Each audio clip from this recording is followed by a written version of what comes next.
Okay. Well, let me just start, first of all, by thanking everyone for their incredible hospitality. Really great fortune to be staying with Judy. So I'm really glad to be here with you all, and to have the chance to chat with folks. I think that's one of the best parts about this job is being able to go around and talk with people that are doing the hard work of building communities, of representing what it means to be an atheist, a humanist, all across this country. I was up in Seattle this weekend. I went through Portland, and I'm here for a few days, and then I'm going to Sacramento, as you said, and it's just a bit of a whirlwind, but at the same time, it allows me the chance to reflect on what it means to be the president of this organization, to lead a team of people that are really committed to this vision of fighting for and advocating for flourishing, strong, vibrant, resilient communities of atheists and humanists all across the country. So let me start by addressing maybe the elephant in the room here, that we are living in what feels like unprecedented times. I think all of us look around every day and kind of wonder if are we sure this is actually happening? Am I hallucinating? What's going on? Every single day, we're seeing things like that. The ideals that this country is supposed to represent, liberty, equality, separation of church and state, are under threat. They are under assault by rising white Christian nationalism. This ideology is a harmful, bigoted ideology that seeks to fuse a specific religious identity with our national identity. And while we've been talking a lot about Christian nationalism over the last number of years, I think it's important for us to remember that it's not new, that it is something that dates back a very long time. Its resurgence, however, its increasingly explicit infusion into our nation's political structures and our government's actions demand urgent action right now. So for those who don't know, let me explain real briefly what white Christian nationalism is. White Christian nationalism is a dangerous authoritarian ideology that fuses those beliefs about what it means to truly be American. In this vision of Americanness, there are winners and losers. There are those who are chosen by God to rule, and there are those who are chosen by God to be ruled. I'll give you two guesses as to which side we are on. In the views of white Christian nationalists, one must not just adhere to Christianity in general, but to one particular form of a highly conservative version of Christianity. This is a Christianity that is highly structured, advocates for so-called traditional gender norms, gender roles, and hierarchies, and it is intolerant of dissent and criticism. It's a Christianity that values the accumulation and the holding of power for the sake of having power. Beyond that, it's an ideology that is hostile to any form of multicultural pluralism. It holds that longstanding racial hierarchies must be preserved, that immigrants who are coming to this country must assimilate into their vision of Americanness without lending any of their own cultural context to America. This is not a melting pot in their views. This is assimilate or get out. They genuinely believe that Black, Hispanic, Asian Americans, especially if they aren't evangelical Christians, are inherently second-class citizens and can never be truly American. As scholars on white Christian nationalism, Samuel Perry and Philip Gorski wrote in their book, The Flag and the Cross, a distinguishing feature of white Christian nationalism is what they refer to as the holy trinity of freedom, order, and violence. The freedom that they're talking about is a sort of libertarian freedom, but that's a freedom for people, quote unquote, like us being above all else, straight, white, native-born Christian men. Order is what is to be imposed on everyone else. That means, again, preserving those existing or those supposed racial, gender, and religious hierarchies above all else. And the violence that they talk about is a sort of righteous violence, directed at anyone who dares question or challenge that order. This is a political theology, almost, that uses Christian imagery and narratives and symbolism to great effect, talking about demons and how people are possessed by the devil. We heard it just recently, President Trump, talking about the demons on the left, right? And crucially, this ideology is, I think it's important to say, just out loud, antithetical to our understanding of democracy and our values as atheists and humanists. And rather than attempting to convince voters that their positions on policy matters are right, Christian nationalism has its own version of elections. They don't care about who's voting. They don't care about elections. They care about the elect. The elect are the people chosen by God. Only the elect can have the power or the authority to control the political process. Only their actions are legitimate.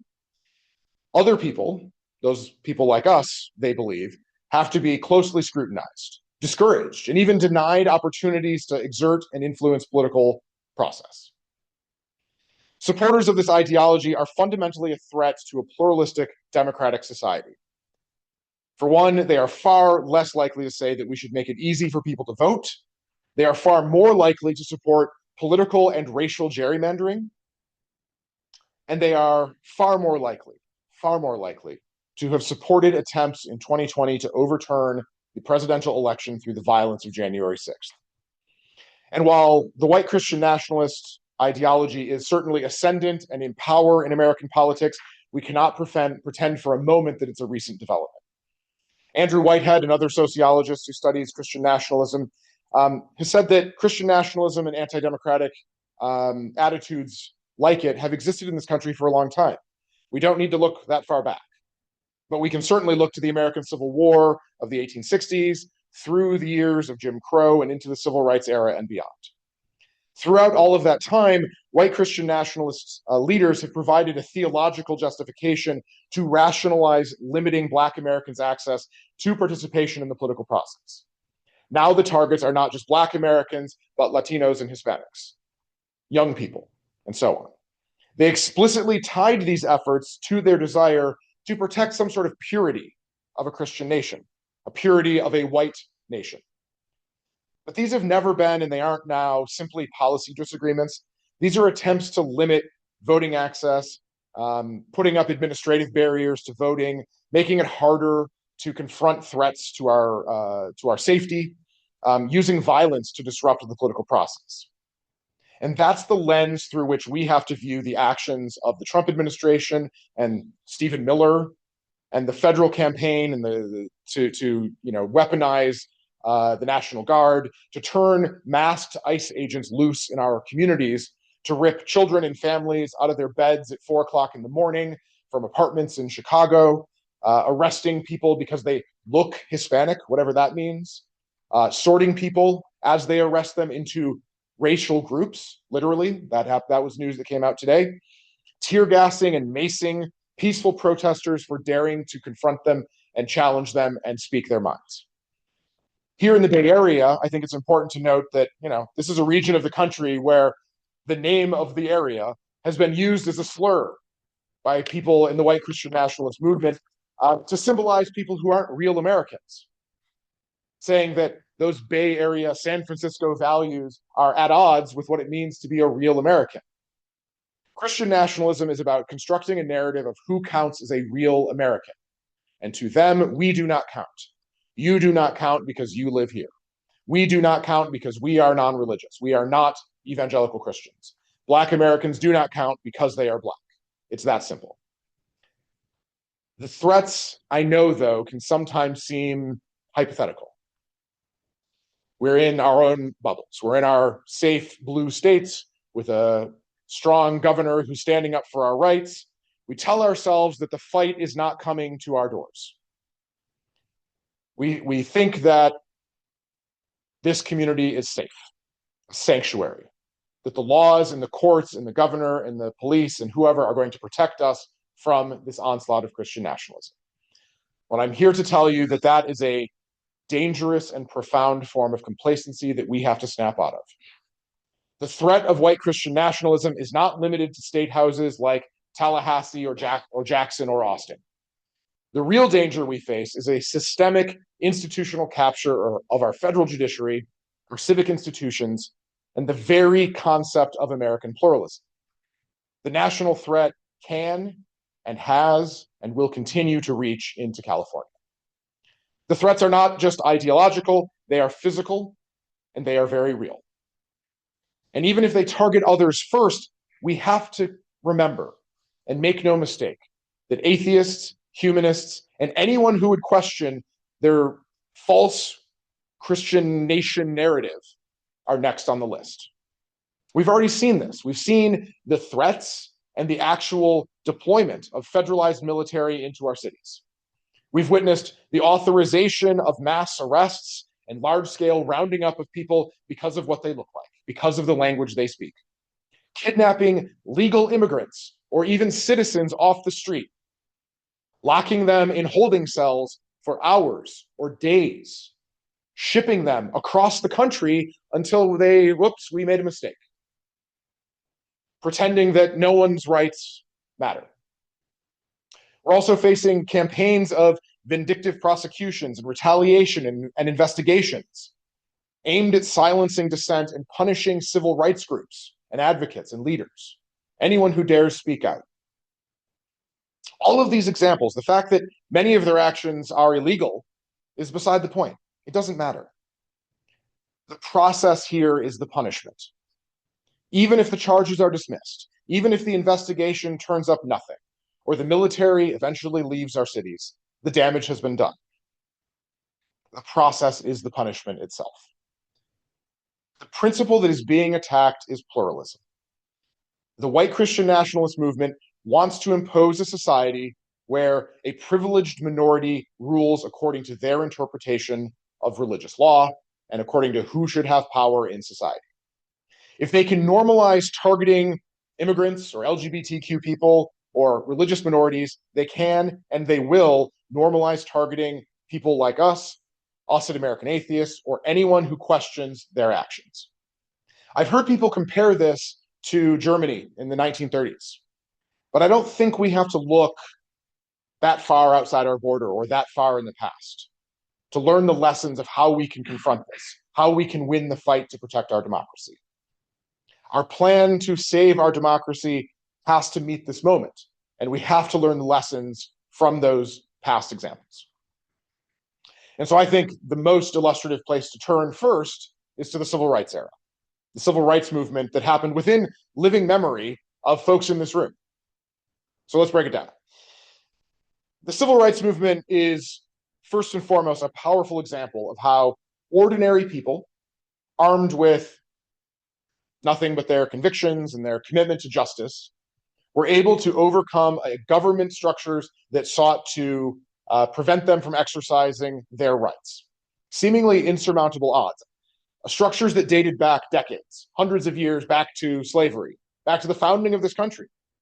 Recall that Black Americans living in the Jim Crow South lived through decades of formal legal discrimination. Government power was used to enforce those racial hierarchies. Those religious hierarchies were used to justify the racial hierarchies and prevent the wrong sort of people from ever achieving even a semblance of political power. Violence, state violence, or violence that happened from non-state actors, but the state looked the other way, was used to stifle dissent and intimidate reformers, to keep people silent. The ultimate victories of that era, imperfect and potentially temporary as they may have been, were only possible, though, because not just of strong leaders or some special magic thing that happened, but because of overlapping networks of solidarity, of support, of collaboration and partnership. And that's what I'm here to talk about. Black churches and faith leaders are often the most visible examples of the leaders of that moment. Martin Luther King Jr., people involved in the struggle. Obviously, I think we know the history there. But at the same time, it's important to note that students, labor leaders, Jews, Catholics, progressive Protestants, and secular humanists were among the people fighting this fight. Despite their theological differences, they set that aside. They were united in a commitment to their values and to the values of justice, pluralism, and human dignity for all. This solidarity existed across racial, class, and age lines. And the fact that it existed across all those lines is not an accident. It was the result of years of intentional cross-pollination, collaboration, and explicit decisions by leaders in multiple movements to see value in that collaboration with each other, knowing that their struggles for justice were linked. Martin Luther King Jr.'s famous line, injustice anywhere is a threat to justice everywhere, was written on scraps of paper in the Birmingham jail. And it's as true as it was then as it is today. He said in that letter, "We are caught in an inescapable network of mutuality, tied in a single garment of destiny.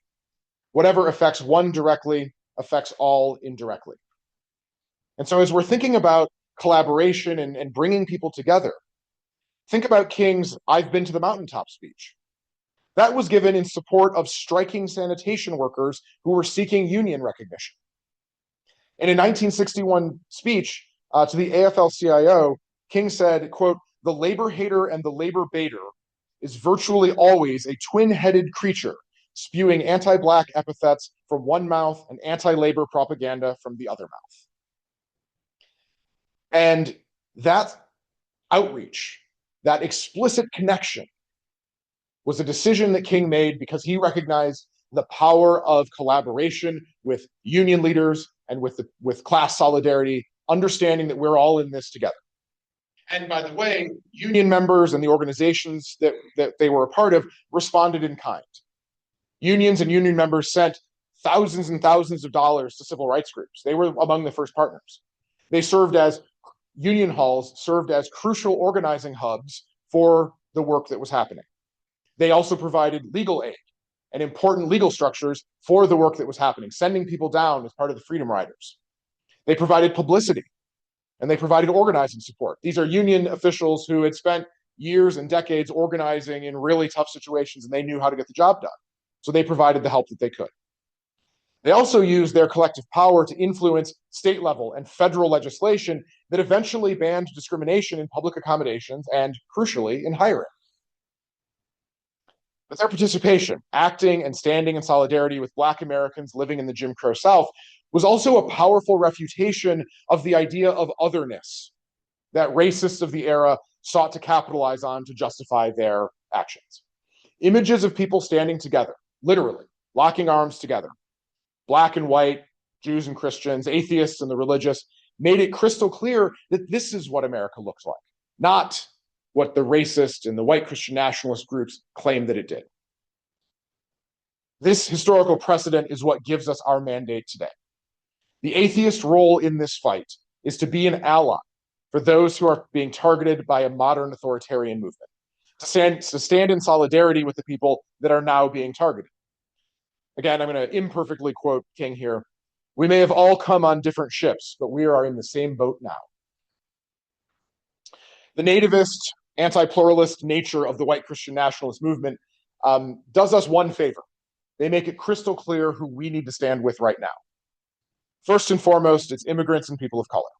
They are being targeted by the racist, hierarchical elements of the white Christian nationalist ideology, and they are explicitly said that they can never be truly American because of the color of their skin and because of their ethnicity.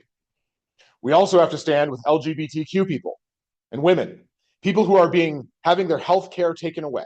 Their ability to live their lives is under threat every single day. Criminalizing their health care or using religious liberty justifications to legislate and legalize discrimination. But we also have to stand with other religious minorities, Jews, Muslims, Sikhs. They are being targeted because the white Christian nationalist ideology says that because of what they believe or don't believe, they can never be truly American. It's an important reminder that the struggle today is not atheists and humanists against Christians. It's not religious against non-religious. It's between an exclusionary, divisive, and dangerous ideology and all the rest of us. Standing up for the rights of one of these groups creates space for the expansion of the rights of others. Our moral conviction, our values as atheists, our strength, and the solidarity that we have with each other is our shield in this moment. So what's the plan?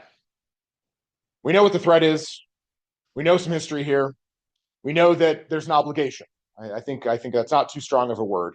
An obligation to stand in solidarity with the vulnerable. We care about people. As atheists, we know this is the one life we have to live, so don't screw it up. We can change the world for the better. We have the power to do that. That's what humanism says. That there are no human problems that can't be solved with human solutions. So let's get to it. fight here is multifaceted, and it is a big one. And so there are sort of two strategies I'm going to talk about. We have to fight the cultural battle, and we've got to fight the legal battle as well. We've got to do both at the same time. So number one, building bridges. This is the strategy of visible solidarity, of showing up, of locking arms with each other. The goal of religious nationalism, of authoritarian movements in general, and of this administration in particular, is to isolate us, to pick off one community at a time, to make secular people look hostile and radical, to make immigrants look hostile and radical, to portray all of us as domestic terrorists, to call innocent fishermen in the Gulf of Mexico narco-terrorists when they do a drone strike on them. Their goal is to make us look like the enemy of the people. Donald Trump says that all the time. We can shatter this narrative through relentless, visible solidarity with the people in our communities. Our values of reason and justice and compassion demand that we move beyond just rhetoric and into action. But that starts here, yes, in the Bay Area, absolutely, and extends all the way across this entire country. But let's start locally. We need to be partnering directly with immigrant defense groups, civil rights organizations, racial justice advocates in our community. Offer your time, your skills, your public presence at local events focused on defending these communities from the threats they face, from ICE roundups to potential political persecution. This can all take a lot of different forms. But we saw those examples during the civil rights era, and we need to repeat them again today. The Christian nationalist movement and the Trump administration have made it crystal clear that they are willing to use violence to enact their agenda. And we need to be prepared for that eventuality because it is here. Some of us may be able to engage in physical resistance. I'm not talking about walking into your local Baptist church and punching somebody in the face, to be clear. I'm not talking about engaging in physical violence yourself. What I'm talking about is engaging in sit-ins, locking arms, both metaphorically and literally, to obstruct, to block, to slow down. I'm a pretty big guy. It's going to take a couple of people to drag me out of something. Now, I know that that's not something that's possible for everybody, right? Some of us can document what's going on. We've all got, a camera that's better than anything we had 10 years ago, walking around with us every single day in our pockets. We can share their movements. We can report on what's happening. We can serve as citizen journalists. We can warn people in advance of what's happening. We have to be the ones to offer our support. That means showing up, by the way, at formal events for these groups and saying, what can I do to help? And then listening to them and then following through. So when you ask, hey, what can I do to help? How many of you have seen, I think it's Aliens, the second Alien with Sigourney Weaver, right? She says, what can I do to help? And the sergeant guy says, I don't know. What can you do? So we have to be prepared to answer that question. What can I do to help? Well, I don't know. What can you do? Use your capacity, the skills that you've developed working within this community. I know a lot of us, I think many of us had day jobs. What did you do in your day job? Were you a social worker? Were you an attorney? Were you working in logistics? Guess what? All of those things are needed in this moment. But also, we have spaces here. Invite people in. You have these meeting spaces. Can you offer them to immigrant groups to come in and share their stories of what's happening? Do you have a platform? Absolutely. Elevate their stories, talk about what's going on using your platforms, using your voice. We all bring something really unique to the table, and we have to use those skills today. Ultimately, this all just boils down to the profound power of showing up. It humanizes our movement. Something that is core to what we do as activists, as American atheists, is look at how do we normalize being an atheist in America? It's not just about what the law is. It's about what's in people's hearts. It's about how they interact with us on a daily basis. And I can tell you that the best way to break down stigma is to be a good person, is for showing up, engaging in that hard work of community building every single day. It normalizes our participation in civil society and in civic society. But also, and this is really critical, it shows us that we have the power to change things, that we have the ability to make a difference in our community. And it pushes back and shows that we are not going to let people be left behind, that we've got each other's backs. It is a direct counter to the dehumanizing, demoralizing rhetoric and policies of the Christian nationalist movement. The best response to their claim that some people are more American than others is for all of us as Americans to show up for each other. I think a lot of us probably know who John Lewis is, former member of the United States House of Representatives and an icon of the civil rights movement. He said, when you see something that is not right, not fair, not just, you have to speak up. You have to say something, and you have to do something. Let's talk about doing something. So I talked a little bit about speaking up, talked a little bit about what we're doing. Let me talk about what we're up against in order for us to do something. This is an opposition that has a $1.5 billion war chest. Leonard Leo is the architect of the Christian nationalist takeover of our courts and has literally $1.5 billion that was given to him by a right-wing billionaire to fund this takeover of our legal system, our culture, and our civic institutions. That's a lot. And I'm sad to say that battling through this network of white Christian nationalist judges and a $1.5 billion war chest is not going to be one with bake sales, as much as I wish it would, because I liked baked goods, believe me. The defense of our democracy is going to take more than that. It's going to take sustained financial commitment. So if some of you happen to know a slightly eccentric billionaire with a company laying around that he'd like to donate, I will give you my card, or she would like to donate. Let's be equitable here. I'll give you my card. Let's make that happen. But what I will also say is that the other side and us, despite the difference in resources, are kind of fighting to a draw right now. I'll give a perfect example of this. If you add up the budgets of American Atheists, the American Humanist Association, Freedom from Religion Foundation, Americans United, Center for Inquiry, Secular Student Alliance, Secular Coalition for America, all of these groups, it adds up to less money than the Christian nationalist movement spent putting together Project 2025. Just the report. They spent more money doing that report than we spend in a year to do everything we do. That's the nature of this. That's the scale of the problem. I'm not telling you that to say that it's impossible, to say that it's to be demoralizing. In fact, I'm telling you that for the opposite reason, because we still win as much as we lose, even though it might seem a little imbalanced right now. The American people are still on our sides, despite the disparity. That, I think, sends a powerful signal to the fact that what we're talking about, no matter how much they want to spin it, these are American values. This is what it means to be an American. Some people will often think that the primary battleground in this fight to protect our democracy is in courtrooms. I'm sad to say that that's not the case. I wish it were. I wish that if all we had to do was file the best brief, have the facts on our side, and we would win. I wish that we could turn in a persuasively argued brief to the Supreme Court and that Sam Alito would say, damn it, they are right. Coach Kennedy, yeah, he was coercively praying in front of his students. But instead, what we get are alternative facts, decisions where they just make shit up to get their desired outcome. I don't want to minimize the role that courts play. The local courts are still often standing strong, but we also can't pretend for a moment that that's the only solution. We've got to do all of the above.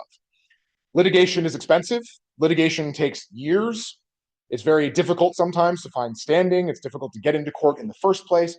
All of this is to say that with this Supreme Court, nothing is for sure. So we have to do more than that. We've told ourselves for a long time that comforting lie that all we have to do is make the best argument. I think we're waking up to the fact that that's not true anymore, and it maybe never was true. Instead, it's going to take grassroots, community-focused capacity building, organizing, networking to win this fight. It's going to be messy. It's going to be hard. There's no magic bullet here. There's no if, A plus B plus C, great, we did it. it's going to be a circuitous route that's going to take time and effort on all of our behalves. But it's going to be worth it. It's going to build something that is more resilient and longer lasting than any legal brief, or if we just throw facts and figures out there. It builds relationships, and that's what's key. A big part of that is, funding groups that are making it happen. As president of American Atheists, yes, I am calling on you, our community, today, to substantially increase your support to American Atheists if you have the capacity to do so. If you support our partners at the Freedom from Religion Foundation, at the Secular Student Alliance, at the American Humanist Association, that is great. I hope you increase your support to them as well, because they are great and I love them and I support all of them too. But I do hope that you listen to what I'm saying and with what American Atheists is doing and say, that makes a lot of sense and I like that. The reason I hope you say that is because I think we are a little bit unique in our approach. American Atheists is laser focused on delivering resources to the people that are making the work happen. The community groups who are most able to fight back in communities all across this country. We have a network of more than 270 communities just like yours, all across the country, ranging from a handful of people who get together in a bar somewhere in rural Idaho, to groups of hundreds of people in Los Angeles, or hundreds of people in Central Florida. And what we do is provide them with all kinds of resources, whether it's toolkits and training, leadership development, networking, or whether it's cash money to make something happen, whether it's sending out protest signs and buttons, organizing literature, or whether it's getting them in contact with the people that they need to be talking to improve and grow their resiliency and get out there to do the things that their community says that they want to do. We're also expanding our team right now. We have a job posting for another full-time community organizer to make sure that you all have the resources you need to be successful, to get more people in this room. I am really glad that there's like 30 people in this room and people online. But I wish every single one of these seats was full. Giving you the resources to get more people to your meetings. Learning from what other groups are doing to be really successful here as well. So just as I'm calling on all of us here to stand in solidarity with the folks that are being targeted, the grassroots needs to know that American Atheists has their back. And that's what I'm here to tell them. We've got your back. To have their back, the simple fact is we have to have the resources to do it. We have to make sure that we have a network of attorneys ready to go in case, Judy gets arrested for sitting there in front of an ICE officer or somebody who is, harassing people at an abortion clinic, or somebody who is coming to our meetings and trying to disrupt things, engaging in that passive resistance. A key thing to remember about civil disobedience is that often you got arrested for doing it, right? It was righteous, but you might get arrested. And maybe make sure you've got our hotline number written on your arm so you know where to call, so we can get somebody in touch with you. The simple fact is we have to have resources to make that happen. So what we need is monthly donors supporting our work, reliable, ongoing support, $10, $20, $50 a month, whatever works for you, do that. That's sort of job number one. But we also need those who have the ability to dig a little bit deeper. We need you to do that. If you have the ability to fully fund an organizer, damn, that's great. And thank you. But let's talk and let's make that happen. Let's get that money in the door and then right back out, because that's what we're doing, getting it in and sending it to where it's most needed. Every dollar that you give to American Atheists, to the Freedom from Religion Foundation, to the American Humanist Association, to the Secular Student Alliance, is an investment in defending our values as Americans, our values as atheists, and empowering the people that we represent. As I said, we don't have any eccentric weirdo billionaires cutting us 7- and 8-figure checks. To some extent, I wish we did. But what we have is something that's just as valuable. Real people, not astroturfed, fake, 11 people filing 60% of the book bans all across the country. We have real people who work a day job, are parents, and then still put in 10, 20 hours of volunteering with us because they care about what's happening. They care about their communities and they care about these values. We are a people-powered, grassroots-centered, grassroots-led movement, and it is only possible because of folks like you. So let me just wrap this up and then I'll take some questions. The threat that is posed by religious nationalism is very real. I hope that you understand that even in a relatively safer place like here. But we are not powerless. We cannot feel powerless. That is what they're trying to do with everything they do. The flailing around, the absurdity, the hypocrisy of it is intended to make us feel powerless, and we cannot let them. We have the tools, we have the historic examples, we have the resources, and we have the passion to do this, to defend our democracy. So number one, we have to reject an illusion of safety. None of us are safe from this. The threats that ICE poses, that these vindictive prosecutions, that these investigations pose, all of that can reach right into here in California, and we have to be prepared for it. Second, we have to embrace this historical mandate of solidarity. This struggle is not humanists against Christians or atheists against the religious. It's a struggle against a divisive and exclusionary ideology and what it means to be truly American. Our commitment to human dignity demands that we step outside of our comfort zone, actively defend the most vulnerable, whether that's immigrants, people of color, religious minorities, or our LGBTQ siblings. Third, we have to make strategic investments in our work. That means funneling our resources, our energy, our time, our financial support to organizations that are built for this moment. Those are community groups that are doing their jobs right, that are doing great work. That's organizations supporting those community groups. That's anyone who is willing to stand in solidarity with each other. Our founders fought a revolution to establish a nation rooted in equality. Did they get it all right the first time? No, absolutely not. But the key promise of America is a promise to perfect that union over time, to fight toward making it better, to struggle toward a destination, a journey of democracy. Democracy is a process. It's not a static thing. Our birthright as a nation built and built on equality, where all men, all people are created equal, was not easily won. And it's now our time to defend that birthright. There's no cosmic force that's bending the moral arc of the universe toward justice. Instead, it's a slow, steady march of progress that only happens because advocates like us and the people who came before us, communities like ours and the communities that came before us, unapologetically insisted on perfecting our union, on living out our values day after day. We have to rise to this moment with the same courage and determination and unwavering commitment that defined the civil rights era and the revolution itself. I genuinely hope that you leave here tonight with a sense of purpose and not a feeling of being overwhelmed. A commitment to action and not pacifism, not sitting idly by while things happen around us. The future of our democracy depends on our willingness to act now. The time to lead and to lock arms is now. The time to make our voices heard is now. Just because there isn't a higher power out there doesn't mean that there isn't a higher calling. We are the ones who are being called right now to stand up to the greatest threat that our democracy has faced in generations.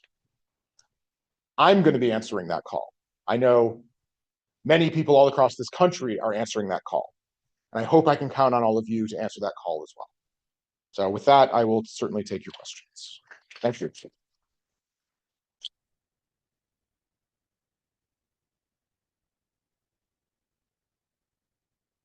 Okay. What's your name? My name is Stuart. Hi, Stuart. Thank you very much. Appreciate this very helpful, supportive, motivational speech. My question is about the No King's Day. We had one a couple of months ago, and we have another one coming up in 10 days or so. Yep. I'm wondering how we could think of a synergy, how to participate in that ourselves individually or as groups, how to leverage that broad movement, and can we capitalize on such momentum and the video footage, et cetera, and incorporate that into possibly a broader marketing plan of your group, our group, and the other groups you were mentioning we need to have solidarity with. Yeah. and showing the immorality and other words I can't think of the actions that you were talking, the wrong actions that they're being. Yeah. Thank you. Great question. Yeah. So let me start by saying the No King's March, American Atheists, is a proud sponsor of the No King's March. I know our friends at the American Humanist Association, Freedom from Religion Foundation, and I think many of the others in our community are also sponsoring it. How do you capitalize on it? How do you find synergy? I think, again, number one is showing up, is recognizing that there's a lot of anger out there, that the people who are engaged in the attacks on our democracy are mobilizing people that do not think of themselves as activists. Let me give you an example of that. My mom is turning 75 in January. She's a retired public school teacher. She lives in rural Michigan, where I was born and raised, and she attended the No Kings protest. That is the first protest she had attended since 1973, she told me. Because what has been happening throughout this administration, the policies that they're putting forward, the inhumanity of what they're doing, so disgusted her that she said, I have to do something. And what has she done? Well, she went to the protest, but she followed it up with getting more engaged in her community. And again, rural Michigan. I grew up on a farm, 40-acre farm, no mule, but 40 acres, horses. And we baled hay and had horses and cows and all that. I went to a high school that was basically the entire county. That's how big it was. And not exactly the most hospitable place for, left-leaning people or atheists or there were a handful of Black folks in my community, not a lot of diversity. But she got together with other people, other retired teachers, other people, her friends, similar age, who had never been to a protest before. And they said, we need to go do this. This is important. And what they found is that there were a ton of people just like them, people who were fed up. And so if you're asking yourself, how do we find synergy? How do we use this to show solidarity for all these other groups there? The answer is you show up, and you show up together, and you carry those protest signs. You send us an email real quick, and I hope we can get some across the country in time. If not, we'll send you the files and you can print them yourself. But you show up with that stuff and say, hey, listen, this is not okay for us.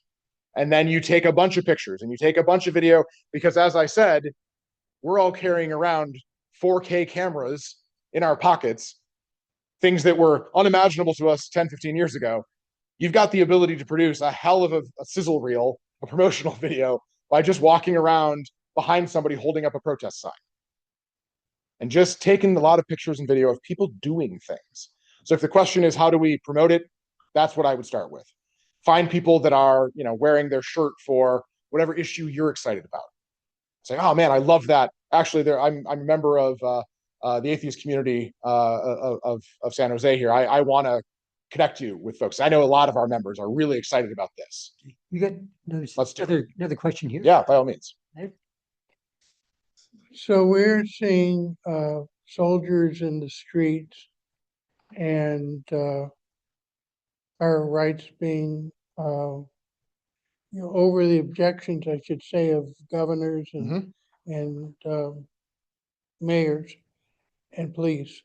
And I think a root cause, and you correct me if I'm wrong, we had the Patriot Act, and we had a lot of fear, and fear makes it so people will give up their rights.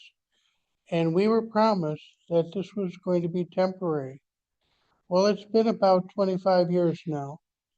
And isn't it time for that to be repealed? Yeah, I mean, so what I'll say about that is, if we're thinking about big structural reforms, like what comes next, what do we do after this? One of the things that got me into politics in the first place, I worked on the 2008 election in North Carolina. I was really excited about Barack Obama because I was really concerned about warrantless wiretapping and drone strikes and all that. And he came out right away and said, I would have voted against this. I wouldn't have authorized this. This is bad. And then he got elected and he said, actually, I'm glad we don't have to send American troops in. And people sort of said, well, he's a cool guy. he's a constitutional law professor. What could go wrong? Well, and so we've consolidated all this power in the hands of the executive, and it's a slow, steady march. As you said, people give up a little bit of freedom for this notion of safety or security, and what they end up with is an unchecked unitary executive being enabled by the Supreme Court. I think we need to have a real serious conversation in this country about what a healthy political system looks like. How do we do reforms of our democracy before it's too late? I think we see examples of it all around the world right now, where you have what they'll call sort of competitive authoritarianism, where elections still happen, but they're not really happening. They're not really competitive. They look competitive, but they aren't. You see it in places like Hungary or Turkey. That we're this far away from it. And so we have to have a serious conversation in this country about reforming our democracy, looking to the example of other countries. I don't know, I don't pretend to have all the answers there, but pretending that everything is hunky-dory and that we can just go back across the Rubicon, that ain't how that works. I think some of the stuff that's broken is broken, and we need to build something better. Another? My name is Mitch. Hi, Mitch. Thank you. I enjoyed that a great deal. I was very happy that you talked about some of the actions that people could take, such as sit-ins, linking arms, those kinds of things that are about people risking arrest. Yep. And you said you should get a card from you in that case. But I do want to comment that there are organizations that teach nonviolent resistance. Absolutely. Mm-hmm. And part of that is the formation of affinity groups. Yes. Obviously, risking arrest is scary. Yep. Even with all the moral backing that we bring to it. And the affinity group, many of them are structured in such a way that maybe half the people commit to linking arms and sitting and risking arrest, and the other half is support. Right. And they're taking the pictures and they are observing and following you so that if you get arrested, they are outside and will provide or have access to the kinds of legal help, financial perhaps, whatever is needed. And so it's video refuting the lie of, well, he punched a cop or whatever, right? That is a brilliant point, and I'm going to put an asterisk and an exclamation point above it. One of the things I said is it takes a lot of different types of people to do this work. There's different things we can all do. One of them is the passive resistance, but what you just said about divide yourself in half or in thirds. A third of people are going to do this, a third of people are going to be holding back, documenting, and a third of people are going to be logistics behind the scenes, right? Because we have to take care of ourselves too. We got to take care of this community as well, not to the exclusion of others, but we got to look out because it's scary. And we know that the conditions in American jails are bad on the best of days. They're really bad when people are getting rounded up for locking arms in front of an ICE roundup. So an excellent point. I would encourage you, that's part of the resource development, is how can we connect these trainers to you folks if that's what you want to do? And we're not going to say, you got to do this to get other research. We're going to say, if you want to do this, great. And we support you and we want you to do that. We think it's great. And here's the resource to get trained to be really effective in that so that we're not, going off half-cocked and, screwing things up. So an excellent point. So thank you for making it. Hi, Nick. My name is Tom. Hi, Tom. Thank you for coming and talking to us. I guess I have more like a comment question. And my thing is why? Why are they going to this extent to do these things? You have, and I'm going to say it this way, you have a coalition of business interests that have basically ganged up on us using corporate power and branded it with Trump. I'm going to be the one to say that. And so why are they going through using white Christian nationalism as the lubricant for their machine? If you read books by like David Fitzgerald, his most recent one, it explains, how they used this kind of spiritual control as a way of divisive power over everybody else. So my question it's more of like a rhetorical question. I guess it's like, why? What's the reason for this? Where are these ICE detainees going after they're deported? Are they getting sent into like slave camps? Are they being sold into slavery? Like, where are they going? questions we can't really answer because we have a hostile media that's not really helping us anyway. That's my comment. So yeah, no, so it's a great point. Like, what the heck why are these billionaires okay with this? Part of it is that the current media ecosystem, the social media feeds. I mean, just look at Elon Musk. This kind of radicalization spiral where they can't take an ounce of criticism, and so who gets targeted by them for this kind of like love bombing? Well, it's white Christian nationalists go, oh, Elon, you're so smart, you're so brilliant. You're exactly right. It is the plight of the white South African that we really need to be on the lookout for, and all these other immigrants, not so much. And so, but I think a big part of it is they tried to kind of ride the tiger a bit. I mean, I'm old enough to remember when, Michelle Bachmann was the strangest person that was elected to the House of Representatives. I feel like she'd be kind of like right in the median at this point, They use it as a cudgel, as a convenient, as a set of useful idiots, pardon me, to achieve an end. And then it, the Frankenstein's monster, right? It turns around and, rips them apart. Oh yeah. And so I think some of them, so there's some oil billionaires in Texas who are also Christian nationalist pastors who go around handing out envelopes that have checks in them to members of the Texas legislature to support their election campaigns, like on the floor of the House. Those guys are true believers. There are other people, though, the Charles and David Koch folks. They just wanted low taxes. They just didn't want to. They don't care, as whatever it takes. 10 billion isn't enough. I need 100.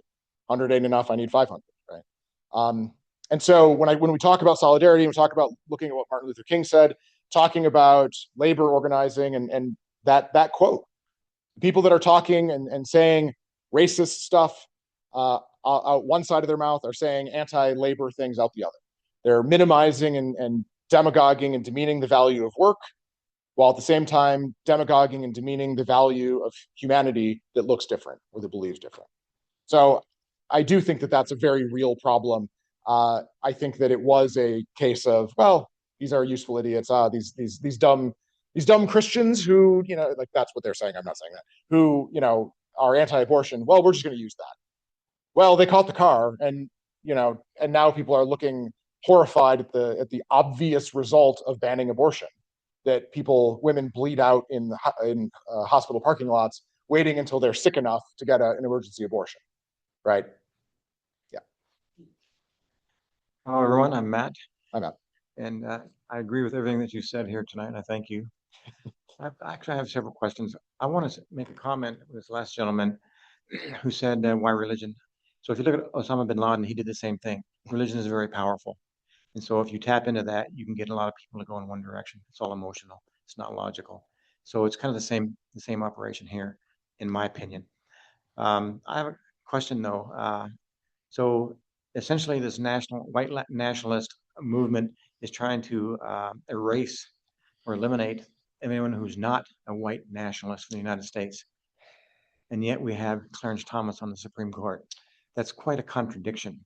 It is, but it's not that they're trying to eliminate it. It's that if you buy in to some extent to the ideology that there are inherent hierarchies of this, then you're a very useful tool for them. You're someone who they can point to and say, see, we're not really that racist. Yeah, he is a tool. Yeah. And I chose my words carefully there. And it's more about checking a few of those boxes and supporting those hierarchies than it is about complete homogeneity. They're okay with us being here. They just want to make sure that we're forever an underclass, that we are not able to exercise political power collectively. They're okay with an atheist as long as that atheist upholds the power structures. They're okay with Black Americans as long as that person makes sure that they're upholding existing gender and religious hierarchies. They're okay then. But they will always sort of view those folks as a little bit askance, right? Like they're always eyeing you with a bit of suspicion. It's not about extermination. Let's Yeah. be, I don't want to be really overstating things here. they want to preserve the power that they have. Well, he must be aware of that. Yeah. and Oh, yeah. that He still Absolutely. supports it. Yes. So there's a big contradiction there. Yeah. And I I'm agree. thinking maybe he's threatened or something.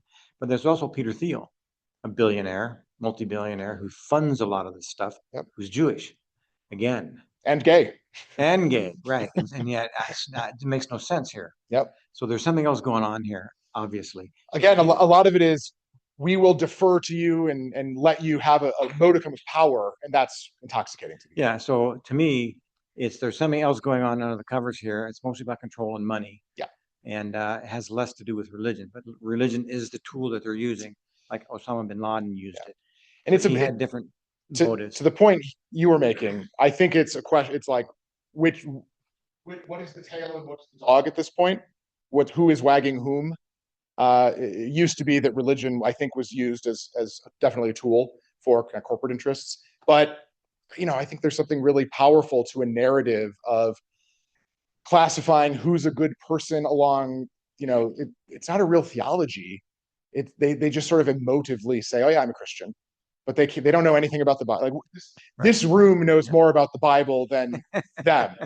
We know more about what the New and Old Testament says than them. We know more about it because we actually studied it, or we were religious before. And they use Christian as shorthand for I'm a good person, not I believe in the Trinity and I believe in the Eucharist, like whatever. That doesn't matter. And so it is a sort of theology, but it looks different than what we would normally think of as, the Catholic Church or whatever it might be. Yeah. So Oh, okay, go ahead. I a great point, and thank you for making it. Yeah, absolutely. And one over here, was it? Yeah. Hello, this is Jared. Hi, Jared. Meeting you. I just quick question. So, what's the effort of the atheist community to collaborate with environmentalists and environmental groups? Because I see a lot of overlap, Yep. and they're definitely large groups. Yeah, absolutely. They're large. They're well resourced. They have a sort of specific ask in mind. Absolutely. Big one. I know the American Humanist Association in particular has an environmental campaign that they've been running. I don't know if they were running it. I don't know if it's still. I think it still is going on, but I don't want to speak on their behalf. But they were making it a big priority. For us, a lot of what we try to do is connect folks at the grassroots level, because a lot of the environmental stuff is not necessarily happening at the federal level. It's difficult for us to know exactly what environmental issue is most pressing for you all. But what we can do is build relationships and just go and be in coalition with environmental groups. And then when someone comes to us and say, we got a big group of people here in our local community group that are really fired up and care a lot about protecting the environment, addressing climate change, who do we talk to? Then we can say, oh, it's this person over here. They do the grassroots organizing. They're in charge of the state level groups for the League of Conservation Voters or for Sierra Club or whoever it is. That's kind of how we view that. But I will say we did a survey, and the top issue for young people, I think it was people under 29 or 25. I don't remember where we drew the line there. It was like the top 3 issues. One of them was climate change, addressing climate change. And so I agree with you 100% that it's a vital issue that I don't see enough of us taking action on. And in large part because I think a lot of us, if it was the number 3 issue, the number 1 issue was like protecting our democracy, and the number 2 issue, it's just it felt much more sort of like urgent in the moment. The difference between important and urgent, right? That if we don't have a planet to live on, we're in a world of hurt. But it's the sort of thing where it's kind of reached a like background level where a lot of us have sort of tuned it out, or people haven't been focused on it because it's been so long now, which is a bit of an indictment on the media and on our attention spans. But what are we doing about it? Connecting folks with the groups that have the expertise, because I don't have that expertise. I know I'm not a lawyer, but I know enough about this much of the law to know what I'm doing, and I know how to do campaigns and stuff about these issues. But we need to defer to experts, have a bit of humility about these things, and turn to people that know what the heck they're doing, because we're dealing with serious issues that need serious solutions. And I think that's certainly one of them. Absolutely. Hi, my name is Katrina, and thank you so much for everything you're bringing forward. I just wanted to offer one suggestion, which is what I like to do when there's an election is bring people together, kind of a social event, basically, and go through all of the measures, the referenda, everything all the way down the ballot. I mean, who is in the school board? So often people are like, oh, I don't know, I'm not going to vote on that. So it's really useful to get people together, have somebody, share, parse whatever's on the ballot, and then talk about it and help people vote and make sure that they vote the whole ballot, Yeah. everything. Yeah, great thing. And one, I'll give a friendly amendment to that, which is that's the sort of thing we don't need to just do immediately before an election. It's the sort of thing that we should be talking about all the time. Because if we're knocking on doors or we're trying to learn more about the issues and we're just a few weeks out, it's often too late. People have checked out, people have decided, I don't care.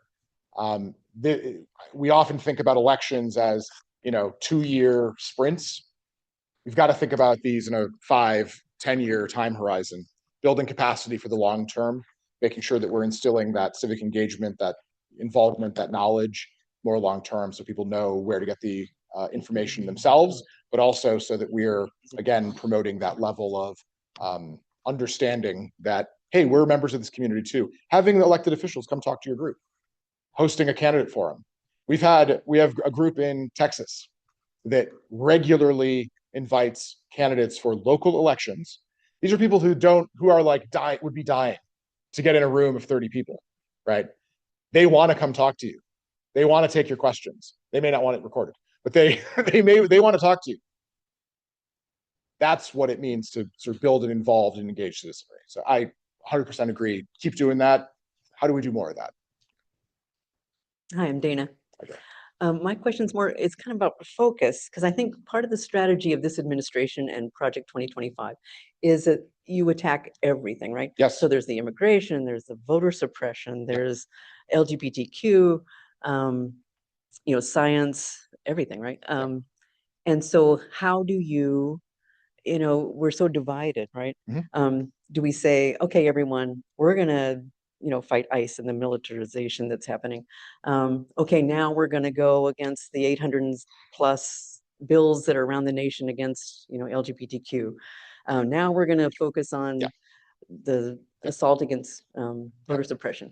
And how do you do this? Yeah, so it's a great question. And I'll tell you, how many people remember Project Blitz? This was like before Project 2025, right? So a few people. But Project Blitz, which was just like, could you guys have picked a more like scary sounding name? Like you really weren't hiding the ball here with, we're trying to destroy democracy. You named it Project Blitz. Great. Their explicit strategy, there was a guy named Paul Weyrich, who was like the founder of this. And he said, our goal is to force the other side to chase us, to make them play whack-a-mole. And they have to play defense everywhere. We just have to get one bill passed. And that's true. But what ends up happening is they fail a lot, and then they succeed once, and they use that as leverage. So what we need to do, again, this is not a short-term solution, and I'm sad to say that I don't have a great answer for combating the kind of chasing our tail thing beyond recognizing that there are people who have expertise in all of these areas, and that not all of you, not all of us, have to show up for every single thing, and recognizing that, yeah, sometimes we're going to slide backwards. Again, we can't think of it as a moral arc bending toward justice. We have to think of it as a squiggly moral line that's taking diversions here and there, and we have to, but in general, it's trending in a direction because we're pushing it that way. But there are going to be setbacks. There are going to be times we lose. And, we have to be okay with, I don't want to say be okay with that. We have to understand that and learn from those failures and be okay with that failure to some extent. And so how do we prioritize this stuff? I think all you can do is ask yourself, what is the most pressing issue for me? And where can I lend my talents, my skills in a place that's going to make a difference, where I think it's going to make a difference? And that doesn't mean showing up to every single protest that happens. It doesn't mean, not you're sleeping 3 hours a day because you're sending out invites and social media and doing postcards. Not like, you have to take care of yourself too. The work is going to continue. There is plenty for us to do. If you burn out, if you are despondent, if you give up because you're frustrated, that doesn't help anybody. I have to tell my staff this all the time. You know, we take a holiday week in the summer, where we close down our office, where we all turn on vacation responders and we don't work for a week on top of vacation that everybody already gets, because we care so much about people's ability to get through this, that we need that we get through the legislative season, we get through conferences, and we need some time. Because if we burn out, we're done. That doesn't help anybody. And so making sure you're having a bit of, giving yourself a bit of, excuse the expression, grace, making sure that you are taking care of yourself, that's just as important as taking care of somebody else. Standing in solidarity with yourself, giving yourself space to do that. You have my permission if you needed it. Not that you need it, but if you did, it's there. More here. How prepared you are. It's great. Just. I've got 2 ears, 2 eyes. Yeah, right. Exactly. Listen. 2 thumbs. Type a question out. It's great. Yeah. Earlier you used the phrase. Again, my name is Stuart. Well, haven't changed that. You used the phrase "healthy political system." Yeah. You know, I think that politics is a job. They get paid for it, but is it? I don't think it is. I think it's a popularity contest. Ultimately, that's what it is. I mean, Reagan, you know, was a household name. He got elected. Schwarzenegger, household name, got elected, right? Trump. Yeah, Trump. Yeah, exactly. Right. Exactly. Well, do you think? Again, I don't mean to derail this, but it is related because we have politics as the core of the issue here. Yeah.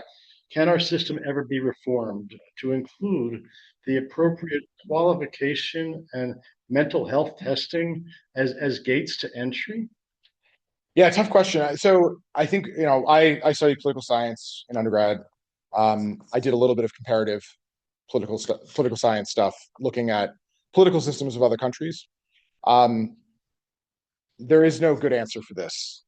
We live in a highly interconnected society now, where social media algorithmically mainlines a lot of information directly into our brains. And so to some extent, yeah, being charismatic, being engaging, being attractive, as I'm gesturing to myself, like those are advantages. Yeah, boy, that's not a great way to choose governance. However, there are systems that kind of can reduce that. A big one is like moving past first past the post elections. Again, not to derail into this, but if we're talking about reforming our democracy, protecting our democracy in the long term, moving to things like multi-member districts, approval voting, things like that, where we're not just electing one person for each district, we're electing, you know, 5 people for a district that's bigger. Where, you know, parliamentary systems where you have a prime minister that's separate from the head of state and you have a head of government. Those tend to be more responsive. They tend to produce better outcomes related to coalitions. They tend to be more stable-ish, but depending on the system again.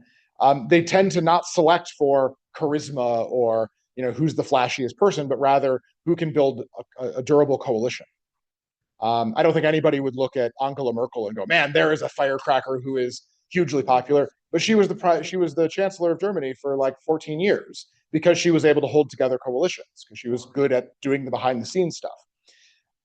And so, you know, if we're serious about how we build a strong democracy, a healthy democracy, a big one is the form of our democracy largely follows, the function of our democracy, the way it's expressed, often follows the form and the systems that we set up. It's all downstream from how we choose our leaders.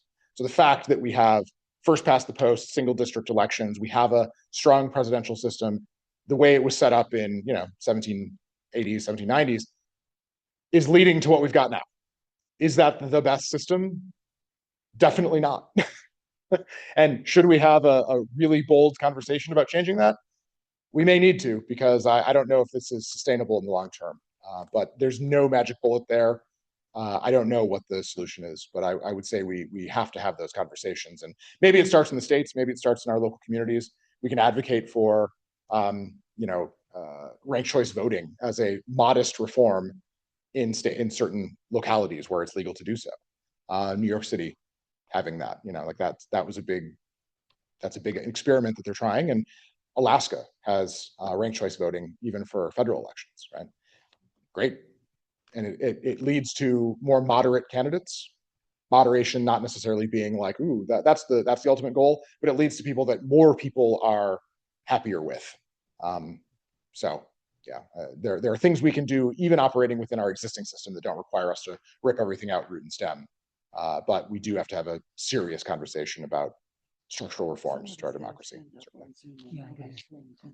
Yeah, we got Kay on Zoom there. Zoom.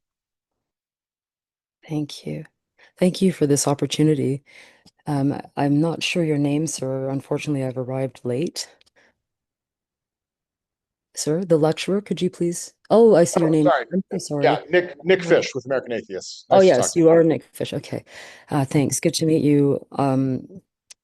I would like to respond to a few things that you've said, but I won't have the time to do so. So maybe we can have a private conversation later as well. But a few things I'd like to bring up now is that, some things I appreciate about you tonight is, your attitude, your energy. You're coming across as if you're talking about something that is a crisis or something that is urgent, and also that we're at a time of warfare. And we are at a time of compounded warfare, not just traditional or well, recent history, traditional, but also psychological warfare, spiritual warfare, etc. That has been funded so much over the last several decades, especially since the 50s, that the vulnerable especially are targeted and suffering. And so I'm wondering if you are planning anything to mass educate your populace, of which I've been a member for half a century. Not one particular chapter, but globally. And so I'm wondering if you're going to be leading anyone through deconditioning from the hierarchical systems of oppression, and also if you're going to set up some sort of educational situation or system for educating our populace on predators, on human predators, what to look out for, the various psychological abuse types, such as narcissistic, Machiavellianist, seduction, coercive control, of course, all the cults, the red pill, manosphere, black pill, andro supremacist cults and gangs, as well as the Euro supremacists, the Christo fascists, and the tech totalitarians. They all have their own type of religion. They have cults. And I'm wondering if you're keeping up with all the subcultures or have anyone who does. And I'm wondering if you're going to educate us all or help us. I've seen your name a lot. This is the first time I've seen you live speaking. And I receive your emails, and I'm grateful to you. I've noticed a few mistakes in regard to the vulnerable populations that you've spoken about. And I'd be happy to speak with you if Yeah. you'd like to hear more. I do a lot of, I've been an activist since I was a child, and I have good connections too that may help this community if we're really serious about getting on with dealing this. I'm glad to hear it, glad to see it. I just one last thing, sir. One thing that could really help us move forward quickly is getting the right people in leadership positions. So that's taking into consideration who is the most targeted at the time. So that would be women and girls of African or partial African descent, and also personality, the very rare personality types, the neurodivergence, etc. We can benefit from all these people. They're advanced in some ways as well. So because this is war, I think that we need to have a change of the guard so that we can get on with this right away and move forward. No insult to anybody, but I'm aware of what's happening. I've been predicting what's going to happen for over a third of a century. So I'm somewhat ready, but I find a lot of people who identify as humanists, there's no vetting. So we harbor infiltrators, and we harbor people who are disordered in ways where they're dangerous. And so they're abusers, and it happens in the groups behind the sightline and earshot of others and behind closed doors, even in these communities. Thanks for listening. Yeah, thanks for your feedback. I appreciate it. So I'll just mention for anybody in the chat, and I'll folks in the room, it's a little easier. I've got cards here. But if anybody in the chat, or anybody who's joining us virtually, or anybody who's watching this later, you're always welcome to reach out. My email is easy to find, but I'll tell it to you right now. It's nfish@atheists.org. Pretty straightforward. It's just I think you can also email nickfish@atheists.org, and it'll get to me too. If you have thoughts, if you have feedback, if you have anything like that, please just, I'm more than happy to always engage, especially if you, as you said there, Kay, if you find something that is wrong, we want to get it right. We take it really seriously that if we get something wrong, we want to make sure we get it right later.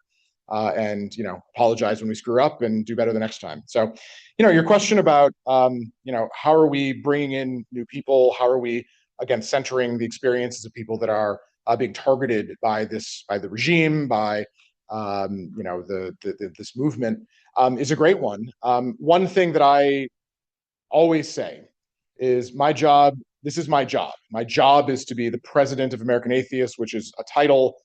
It's nobody elected me, right? I'm not the Pope of atheism. I am not infallible. I regrettably do not have any highly decorative hats or a white car with a bubble top on it. I don't have any of that. And so I do not pretend to speak for all atheists. I have very specific experiences. I was born and raised in rural Michigan. I was raised in a not particularly religious household, but some sort of background noise of religion that a lot of people have. I think my experience is very similar to a lot of millennials. I am a millennial. I am 39 years old. I am white. I'm adopted. I'm gay. But that doesn't give me a special authority to speak on behalf of all gay Midwesterners or all atheist men. It certainly doesn't give me the opportunity or the right to speak on behalf of secular Jews or on behalf of folks who are neurodivergent or folks who have experienced high control religions and gotten out of that.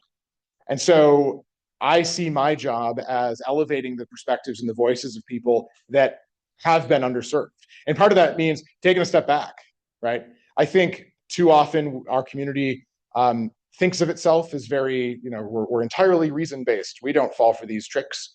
And then we only listen to highly charismatic people who have a doctorate, usually in a science, and then they're spouting off about sociology, or they're spouting off about the humanities and how terrible they are, or whatever the case may be. They're attacking, LGBT people, just to pick some random examples. We shouldn't necessarily just listen to people because they've got a PhD after their name.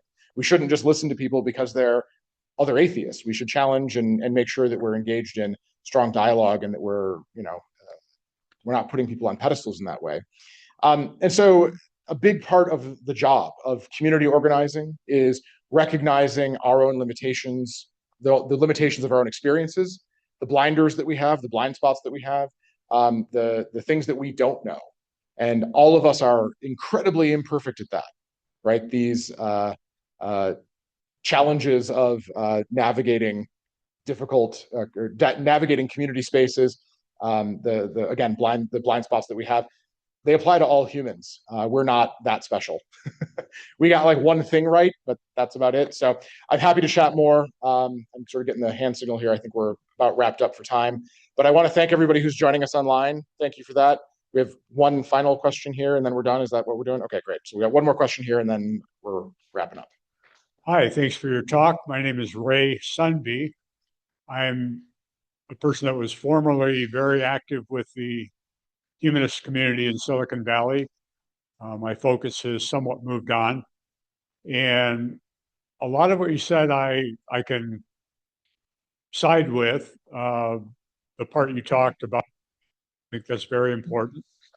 And while I have done some things in support of democracy this year, like, standing on the corner with a sign a couple times and things like that, my main focus is on something that I consider to be more important.